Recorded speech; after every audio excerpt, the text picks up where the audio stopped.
गणानां त्वा गणपतिग्वं हवामहे प्रियाणां त्वा प्रियपतिग्वं हवामहे निधीनां त्वा निधिपतिग्वं हवामहे वसो मम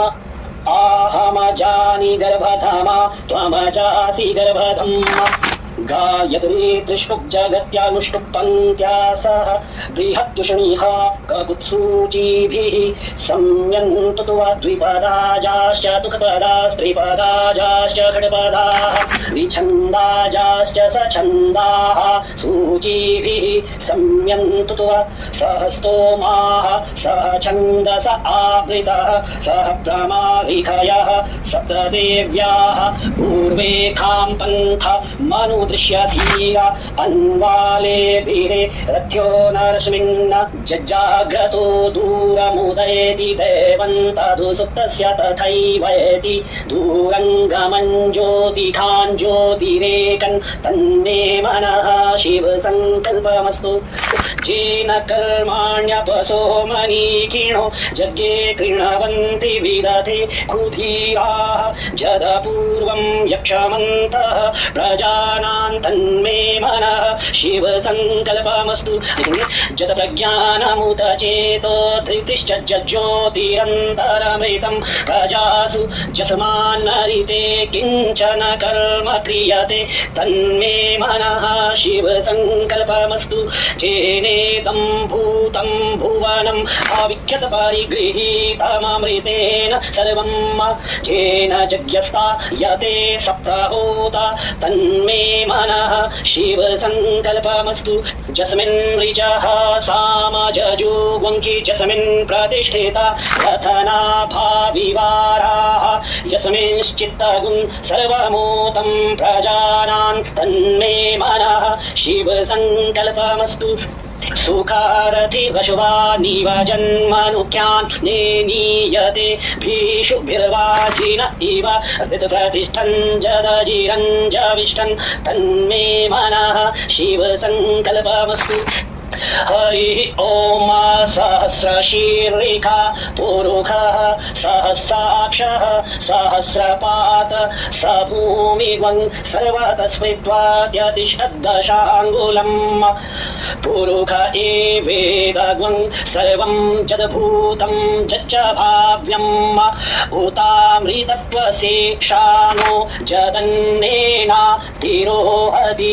एतावानस्य महिमा तो जायाश्च पुरुखः पादोऽस्य विश्वा भूतानि त्रिपादस्यामृतं दिवि त्रिपादूर्ध्व उदेत् पुरुखः पादोऽस्येह भवत्पुनः ततो विक्रमं व्यक्रा मत्साशना न शने अभि ततो विराड जायत विराजो अधिपुरुखः स जातो अत्यरिच्यत पश्चात् भूमि मथो पुरः तस्माद्यज्ञात् सर्वभूतः सम्भृतं पृथदाज्यं पशुस्ताश्चक्रे वायव्या नारण्या ग्राम्याश्च ये तस्माद्यज्ञात् सर्वहोतऋचः सामानि जज्ञिरे छन्दाग्वंसि जज्ञिरे तस्माद्यजुस्तस्मादजायत तस्मादश्वा अजायन्त जेकेचो भयादतः तो ये गावो जज्ञिरे तस्माज्जात अजावयः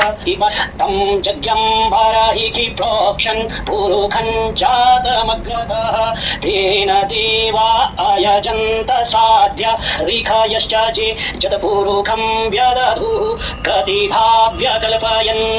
मुखं किमस्य सीत् किं बाहु किमूरुपादा उच्येते ब्राह्मणोऽस्य मुखमासीत् बाहुराजन्यः कृतः ऊरु तदस्य जद्वैश्यः पदभ्या गुरुशूद्रो अजायत चन्द्रमा मनसो जातश्चक्षोः सूर्यो अजायत श्रोत्राद् वायुश्च प्राणश्च मुखादग्निरजायत नाभ्या आसीदन्तरिक्षगं शीर्षोद्योः समवर्तत पदभ्यां भूमिर्दिशः श्रोत्रात् तथा लोका अकल्पयन् जतपुरुखेण हविका देवा जज्ञमतन्वत वसन्तो स्यासीदाज्यं ग्रीक्म इदमः श्रद्धविः सप्तास्यासन् परिधायस्त्रिः सप्तसाविधः कृताः देवा जद्यज्ञन्तन् वाना अबध्नन् पुरुखं पशुं